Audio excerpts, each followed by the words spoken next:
Oke, baik. Bismillahirrahmanirrahim. Assalamualaikum warahmatullahi wabarakatuh.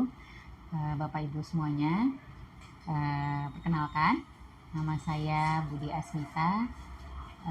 Saat ini saya sebagai Kepala Bagian Keuangan di Basnas RI ya, Basnas Pusat.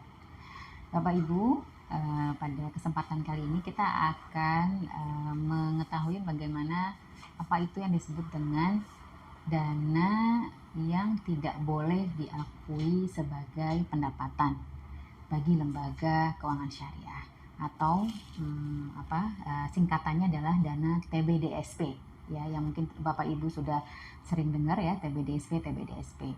Nah, dana TBDSP ini itu ada landasannya, itu di Fatwa MUI DSN MUI nomor 123 garing 9 garing tahun 2018 itu tentang dana TBDSP ya.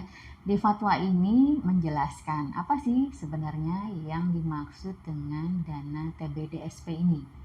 Dana TBDSP ini adalah dana yang tidak boleh diakui oleh lembaga keuangan syariah LKS dan kemudian lembaga bisnis syariah atau LBS ataupun lembaga perekonomian syariah yaitu LPS. Apa yang maksud dengan nggak boleh diakui? Itu tidak boleh masuk diakui sebagai pendapatan yang tercantum dalam laporan laba rugi dari lembaga-lembaga syariah tersebut. Ya, dia tidak boleh diakui sebagai pendapatan, dia diakui tersendiri, yaitu adalah untuk dana-dana yang terkait ya, yang terkait dengan hal-hal atau transaksi yang tidak berhubungan dengan syariah atau tidak sesuai dengan prinsip syariah.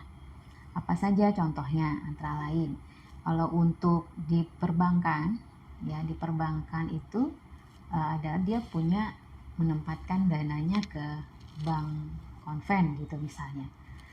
Jadi ada penempatan dana antar bank. Nah, oleh bank syariah tersebut, bunga yang diambil atau bunga yang didapat dari si bank konven ini itu tidak boleh diakui sebagai pendapatannya.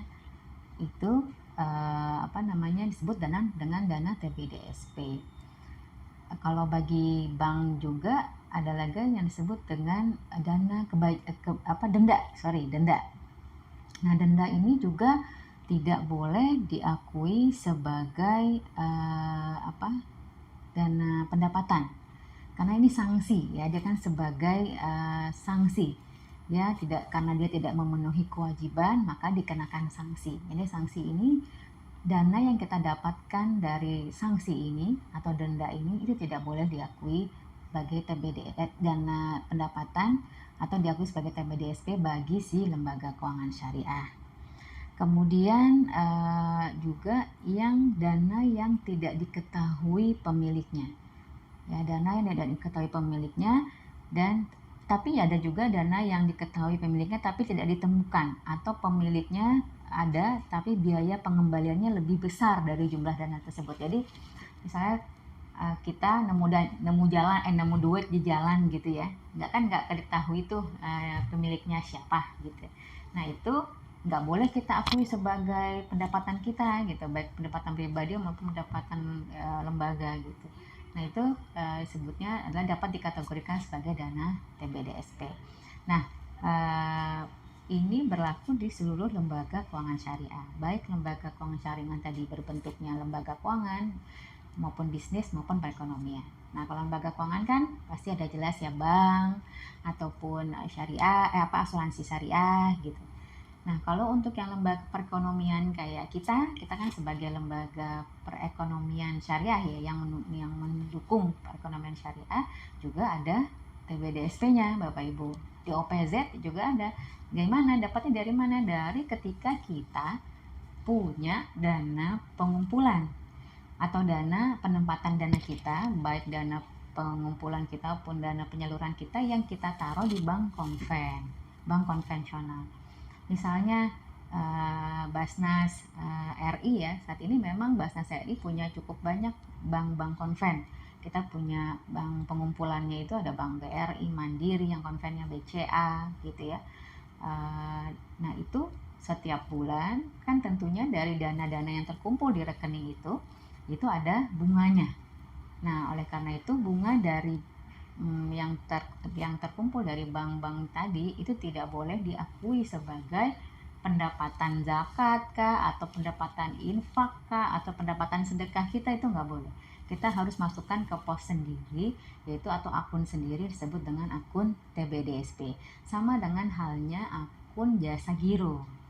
Kalau jasa giro, bagi hasil jasa giro itu kan memang ada bonus wadiah kalau kita ininya ya, kalau di bank syariahnya ada bonus wadiah atau giro wadiah seperti itu.